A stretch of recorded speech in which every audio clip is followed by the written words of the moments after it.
শেহজাদের স্মৃতি ফেরার আগ পর্যন্ত আমি যদি কখনো দেখেছি আমার শেহজাদের উপর কোনো বিন্দু পরিমাণ আঁচড় লেগেছে বা কোনো অত্যাচার হচ্ছে, তাহলে ওই জায়গায় এসে ওকে জ্যান্ত মাটির নিচে পুঁতে গট ইট?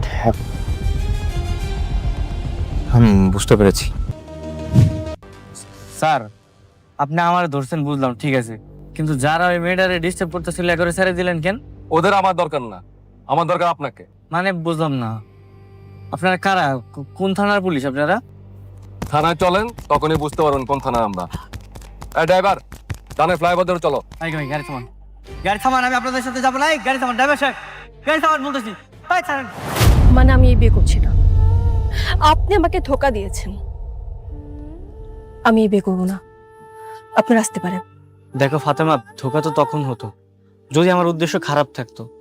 আমি তো তোমাকে ভালোবেসেছি, আমি তোমাকে বিয়ে করতে চাই।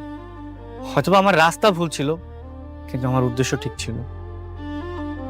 বন্ধুরা, দুনিয়া টাকার গোলাম নাটকের ১৩তম পর্বে আমরা এমন কিছু দেখলাম যা কেউ ঘুণাক্ষরেও আশা করেনি। শেহজাদ চৌধুরীকে পুলিশের গাড়িতে তুলে ইঞ্জেকশন দিয়ে কি তার স্মৃতি চিরতরে মুছে দেওয়া হলো, নাকি এটা শেহজাদেরই কোনো মাস্টার প্ল্যান? সুইস ব্যাংকের পাসওয়ার্ড নিয়ে ফাতেমা ম্যাডামের শাশুড়ির আসল উদ্দেশ্য কি? ওদিকে ফাতেমা ম্যাডাম কেন শেহজাদকে আবার বিয়ে দেওয়ার নাটক সাজালো? তবে কি শেহজাদের স্মৃতি ফিরে এসেছে আর সে ফাতেমার সাথে গেম খেলছে?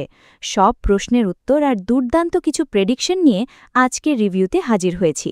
না টেনে পুরো ভিডিওটি দেখুন, কারণ আজকের ভিডিও হতে চলেছে একদম ফাটাফাটি।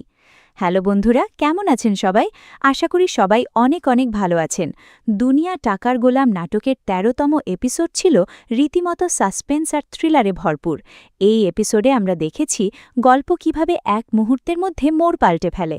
পর্বের শুরুতেই আমরা দেখি দাউদ খানের পাঠানো গুন্ডারা ফাতেমা আর শেহজাদকে ঘিরে ধরে, কিন্তু ফাতেমা ম্যাডাম যে কতটা ড্যারিং হতে পারে তা আমরা এই সিনেই বুঝতে পারি। ফাতেমা গুন্ডাদের কড়া ওয়ার্নিং দিয়ে বলে যে শেহজাদ চৌধুরীর গায়ে যদি একটা আঁচড়ও লাগে তবে সে তাদের জ্যান্ত মাটির নিচে পুঁতে ফেলবে। ফাতেমার এই অ্যাটিটিউড দেখে গুন্ডারাও ভয় পেয়ে পিছু হটতে বাধ্য হয়। ফাতেমা প্রমাণ করে দিয়েছে যে সে শুধু শেহজাদের স্ত্রী নয়, সে শেহজাদ চৌধুরীর যোগ্য জীবনসঙ্গী এবং রক্ষা কবচ। এরপর আমরা দেখতে পাই ফাতেমা আর শেহজাদের মধ্যে দারুণ এক কেমিস্ট্রি।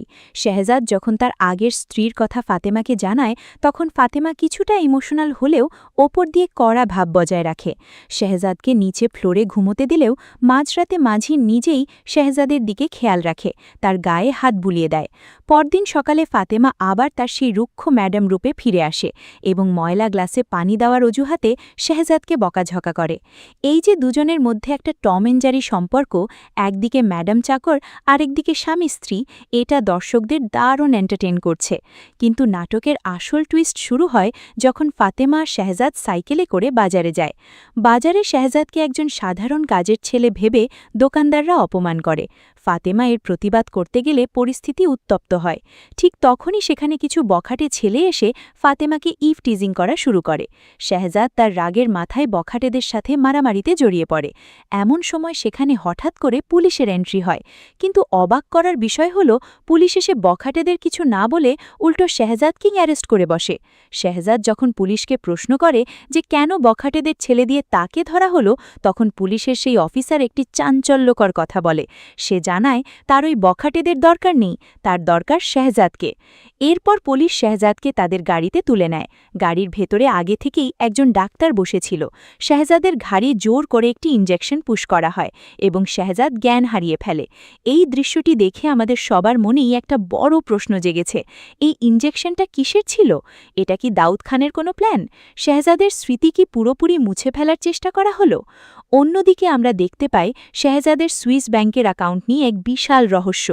ফাতেমার শাশুড়ি অর্থাৎ শেহজাদের মায়ের সাথে ফাতেমার কথোপকথনে ক্লিয়ার হয় যে শেহজাদ অত্যন্ত বুদ্ধিমান একজন মানুষ। সে তার সব টাকা সুইস ব্যাংকে ট্রান্সফার করে রেখেছিল, যেন দাউদ খান বা অন্য কোনো শত্রু সেই টাকার নাগাল না পায়। আর শেহজাদ সেই অ্যাকাউন্টের পাসওয়ার্ড কাউকে দিয়ে যায়নি।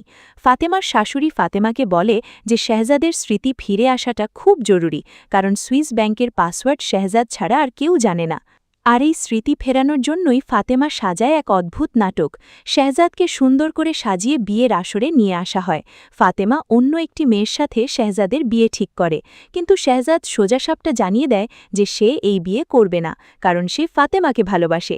তখন ফাতেমা সামনে এসে বলে যে এটা পুরোটাই একটা নাটক ছিল শেহজাদের স্মৃতি পরীক্ষা করার জন্য। ফাতেমা বুঝতে পেরেছে যে শেহজাদের স্মৃতি হয়তো আংশিক ফিরেছে বা তার সাবকনশিয়াস মাইন্ড কাজ করছে। এখন প্রশ্ন হলো আগামী 14তম পর্বে কি হতে চলেছে।